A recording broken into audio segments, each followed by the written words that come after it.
கேள்வி பார்வையாளருக்கு வணக்கம். இந்த நேர்காணலில் நாம் சந்திக்க இருக்கும் சிறப்பு விருந்தினர் அண்ணா திராவிட மக்கள் முன்னேற்ற கழக பொதுச் செயலாளர் வழக்கறிஞர் பசும்பொன் பன்னூஸ். வணக்கம். வணக்கம். பிரபல தொழிலதிபர் டி.ஆர். சுந்தரம் அவர்களையும் அவங்களுடைய மனைவி கைது செய்திருந்தாங்க. நீதிபதி அவர்கள் கூட சிறையில் அடைக்கிறதுக்கான மறுப்பு தெரிவிச்சிருக்காங்க. இதனுடைய பின்னணி என்னங்க சார்? நான் சட்டத்துறையையும் சட்ட ஒழுங்கையும் பாதுகாக்க வேண்டிய தாவேக அரசு குறிப்பாக மாற்ற வேண்டும் என்று சொல்லி ஆட்சிக்கு வந்த மாண்புமிகு முதலமைச்சர் ஜோசப் விஜய் அவர்களை கேட்டுக்கொள்வதெல்லாம், நாடு பெருசா நம்பி உங்களுக்கு வாக்களித்ததாக நீங்க சொல்றீங்க.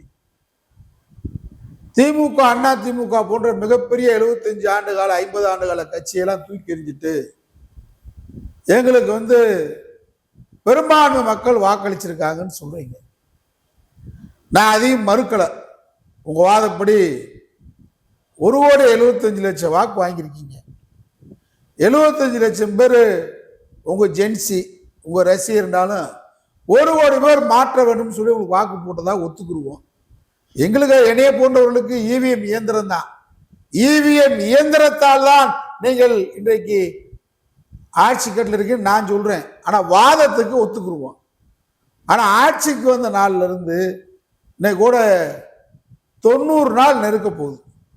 இந்த 90 நாள்ல நீங்க பழிவாங்கும் உணர்வோடு நடந்துக்கிட்டு நீதிமன்றத்தில் அசிங்கப்படுறீங்களா இல்லையா?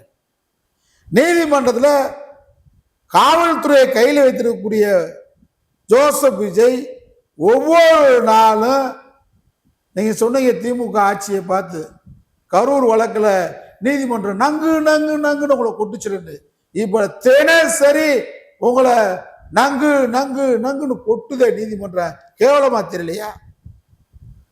பழிவாங்க உணர்ச்சியை விடுங்க ஜோசப் விஜய். கருத்து சுதந்திரத்தை விட்டுருங்க. இங்கே ஜென்சி புரட்சி வெடிக்கும் சொல்லி எதிர்கட்சியா இருக்கும்போது உங்க ஆதவர்ச்சி நான் பேசினத திமுக கண்டுகிறலையே, கடந்து போயிட்டாங்களே. முட்டாள் முதலமைச்சர் என்று நம்முடைய ஒப்பற்ற தலைவர் ஸ்டாலினை பார்த்து பேசும்போது கூட திமுக காரன் பார்த்து ஒரே நேரத்தில் தமிழ்நாட்டில் அப்படின்னு மூச்சு விட்டா போதும், ஆதவர்ச்சினா இருக்கிற தெரியாம ஆயிடுவான். ஆனா பொறுமையை காத்தாங்கல்ல, அதான் கருத்து சுதந்திரம். நீங்க என்னென்ன பேசுனீங்க? அன்கிள் சிஎம் சார் அனைத்தையும் பொறுமையா இருந்தார். திமுக பழிவாங்கும் நினைச்சிருந்தா நீங்க அரசியல் களத்தில் 2026 சட்டமன்ற தேர்தலில் போட்டியிட்டு இருக்க முடியாது. பனையூர் விட்டு நீங்க வெளியே வந்திருக்க முடியாது. சிறையில தான் வந்திருக்கணும். தமிழ்நாடு முழுவதும் வழக்கு உங்க மேல பாய்ஞ்சிருக்கலாம். அவதூறு வழக்கு இதே மாதிரி உதயநிதி ஸ்டாலின் மேல நீங்க அவதூறு வழக்கு போட்டீங்களே, அவரு யார் பேரை சொல்லியாவது பேசினாரா? நடிகை பேரை சொன்னாரா? உங்க பேரை சொன்னாரா? கீழே இருக்கிறவர்கள் கோஷம் எழுப்புகிறார். அந்த வழக்கை நீங்க நீதிமன்றத்துக்கு எடுத்து சென்றிருந்தால் நீதிபதிகளால் காரி உமிழப்பட்டிருப்பீங்க, அவமானப்பட்டிருப்பீங்க, அசிங்கப்பட்டிருக்கீங்க. சுதாரிச்சு நாங்க ரிமாண்ட் பண்ண மாட்டோம், விசாரணைக்கு தான் கூட்டு போறோம்னு சொல்லி தப்பிச்சிட்டீங்க. எதுக்கு அவ்வளவு அவசரம்? திமுக இதை கண்டெல்லாம் மிரண்டுமா? ஜவஹர்லால் நேருவுக்கே கருப்பு கொடி காட்டி இயக்கம் திமுக. ஜோசப் விஜய் ஜென்சிகளே, திமுக எந்த சலசலப்புக்கு அஞ்சாது. பணங்காட்டு நரி ஜவஹர்லால் நேரு தமிழர்களை நான்சென்ஸ் சொன்னதுக்கு எதிராக சென்னை விமான நிலையத்தில் ஜவஹர்லால் நேருவுக்கு கருப்பு கொடி காட்டிய திமுக அவரை வருத்தம் தெரிவித்து மன்னிப்பு கேட்க வைத்த இயக்கம். ஆசியாவின் ஜோதி, உலக நாட்டுடைய தலைவர், 120 நாடுகளின் தலைவர் ஜவஹர்லால் நேருவை திமுக ஆளுங்கட்சியே இல்லை. அவ்வளவு பெரிய இயக்கம் திமுக. திமுக வரலாற திரும்பிப்பார். இந்திரா காந்தி அவர்களை மன்னிப்பு கேட்க வைத்த இயக்கம் திமுக. மேடையில கருப்பு சிகப்பு கொடி, இருவண்ண கொடி குறித்த மேடை மெரினா கடற்கரை மேடை, திமுக பொதுச் செயலாளர் பேராசிரியர் அன்பழகன் தலைமை தாங்கிய மேடை, திமுக தலைவர் முத்தமிழறிஞர் கலைஞர் இருந்த மேடை, லட்சக்கணக்கான திமுக தொண்டர்கள் மத்தியில் என்னை அறிந்தும் அறியாமலும் நெருக்கடி காலத்தில் நான் நடந்து கொண்டதற்காக திமுக தலைவருடன் தொண்டர்களுடன் மன்னிப்பு கேட்கிறேன், வருத்தப்படுகிறேன் என்று சொல்லி இந்திரா காந்தி நேரு மகளை, மோதிலால் நேரு பேத்தியை மன்னிப்பு கேட்க வைத்த இயக்கம் திமுக. மன்னிப்பு கேட்ட இடம் திமுக மேடை. புஷி ஊதுனா ஓடி போறீங்க, புஷின்னு ஊதுனா வரலாம். நீங்க ஒரு ஆளு, கவனமா இருங்க. திமுக கிட்ட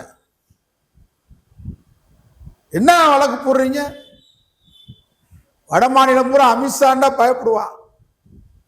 இங்க எந்த அமித்ஷா இல்ல, எந்த சாக்குங்க பயப்பட மாட்டோம். எங்களுக்கு சான்னு சொன்னாலே தமிழுக்கு விரோதமானவங்க தான். அது அமித்ஷாவா இருந்தாலும் சரி, அது எந்த சாவா இருந்தாலும் சரி, நாங்க சாக்கலாம். அமித்ஷாவுக்கு அஞ்சாத கூட்டம் தமிழ்நாட்டில் இருக்கும்போது இந்த சாக்கெல்லாம் நாங்க பயப்படுவோமா? அவர் வாட்டுக்கு இன்னொரு சாவை நினைச்சிடலாம். எந்த சாவு அவர் நினைக்கிறதுக்கு நான் பொறுப்பு இல்லை. I am not responsible. நாங்க அமித்ஷாவுக்கே அஞ்சாத இங்க இருக்கக்கூடிய தமிழர் கூட்டம் எதுக்கு அஞ்சாது? அதனால வழக்குகளை பார்த்து போடுங்க. மார்க்கண்டேயன் மேல ஒரு வழக்கு, அனிதா ராதாகிருஷ்ணன் மேல வழக்கு பாருங்க. PR சுந்தரம் அவர் நம்முடைய தளபதி ஸ்டாலின் மேல அன்பானவர். நடுநிலையாளர்களை கேட்கிறேன், PR சுந்தரம் ஒரு நடுநிலையாளர், தொழிலதிபர், சென்னை பட்டணப்பாக்கம் பகுதியில் பிரபல அடுக்குமாடி குடியிருப்புல இருக்கிறார். பங்குச்சந்தை நிபுணர் இவர் மான்சன் கன்சல்டன்சி நிறுவனம் மூலம் பங்குச்சந்தை தொடர்பாக ஆன்லைன் மற்றும் யூடியூப் மூலமா ஆலோசனை நடத்தக்கூடியவர். இவர் வீட்டுக்கு கீழே தான் இன்னொரு பிளாட்ல, பட்டணப்பாக்கத்தில் இன்னொரு பிளாட்ல இவர் நடிகர் இருக்காரு. ஆனா இவர் மேல ஒரு பெண் செய்தி வாசிப்பாளர் ஒரு புகார் கொடுக்குறாங்க. இவர்கிட்ட வேலைக்கு வர்றதாக சொல்லி சேர்ந்து வந்து இவர் மேலேயும் ஒரு கணவர் மேலேயும் உங்க மனைவி மேலேயும், கணவனும் மனைவியும் சேர்ந்து ஒரு கணவனுக்கு வந்து துன்புறுத்துவாங்களா, பாலியல் துன்புறுத்துவாங்களா? பொய் சொல்றதுக்கு பொய் சொன்னாலும் பொருந்த சொல்லணும்ல. தாவே காட்சியில தாவே கட்சியே பொய் சொல்ல தெரியல, பொருந்தவும் சொல்ல தெரியல. எட்டிக்காரன் புழுக 8 நாள்ன்றான். நீங்களாம் அவத்த பேலுக தாவேக்கா. உங்க புழுகெல்லாம் வெளியே தெரிஞ்சு ஊர்ல விரட்டி அடிக்கப்பட வேண்டிய காலம் வரப்போகுது. பாவம், அவர் தொழிலதிபர் உதவி செஞ்சிருக்கிறார் அந்த பெண் செய்தி வாசிப்பாளருக்கு. அந்த வாசிப்பாளர் வயதையும் பொருட்படுத்தாம அவங்க மனைவியும் சுந்தரத்துடைய மனைவியும் இவங்க 2 பேரும் சேர்ந்து கணவனுக்காக மனைவி இன்னொரு பெண்ணை பாலியல் துன்புறுத்தல் பண்ணுவாங்களா? வேற உங்களுக்கு அது வேணா சாதாரணம். தாவேகா கட்சிக்கு அது சாதாரணம். அண்ணனாவும் இருப்போம், மனைவியாவும் இருப்போம், ஒப்பாட்டியா இருப்போம்னு பேசுவீங்க. கட்டின மனைவியை தரக்குறவா பேசுவீங்க. உங்க தலைவன் நேசிக்கிற காதலியை தூக்கி பத்தினி தெய்வம் கொண்டாடுவீங்க. நாங்க அமித்ஷாவை பேசினா கூட அந்த சாவை பேசுறீங்கன்னு சொல்லுவீங்க. குற்றமுள்ள நெஞ்சு குறுகுறுக்கும் உங்களுக்கு. நாங்க யார் எந்த சாவை பத்தியும் பேசுவோம். அந்த சாவை பத்தி பேசினா நீங்க அந்த சாவை நினைச்சுக்கிட்டு இருக்கிறனால இந்த சாவை பேசிட்டாங்க நினைச்சுக்கிட்டு இருக்கீங்க. அவ்வளவு தரம் கட்டாளுங்க நாங்க இல்லை. உங்க இன்ஸ்டால்ல பார்த்தா கட்டின மனைவி சங்கீதா எவ்வளவு கேவலமா அழுறா. தாவை காத்துண்ட ஐட்டம் எழுதுறான். ஆனா சாக்கு கொந்தளிச்சவங்க மானங்கட்ட தாவேக்காரன்